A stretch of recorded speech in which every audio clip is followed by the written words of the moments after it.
This is an updated and even more practical dashboard that allows you to measure active deals, active revenue, as well as invoices paid versus unpaid. If we come down here, you can see an overview of the last 30 days in terms of contacts, customers, deals that have been lost, tasks that have been completed, as well as the number of emails that you've sent in total, as well as your quota limit for today in terms of sending emails.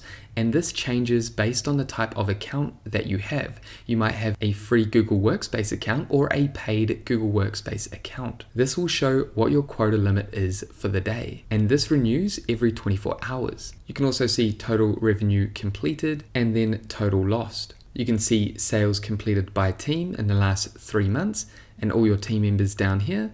If we come across, we can see task overview, and this is based on status. Then if we come down, we have sales search. Here you can choose a period like I mentioned earlier, as well as select the item. For example, it could be computer. And then you can see the SKU, stock keeping unit, quantity sold, as well as total orders. You can also see your top 10 best-selling items or services of all time. At the moment, we've only sold one service, Web Design Basic. You can see we've sold one, so that's 100% of our sales. And then we have items by status, as well as team performance. And this is a great graph because you can come down and you can add the start period, the end period, and choose the team member. If we click on this drop down, you can see the team members here, and then you can find out the volume of tasks, sales, revenue, and tickets resolved. And in here you can see your monthly sales quantity. So it's a really handy dashboard.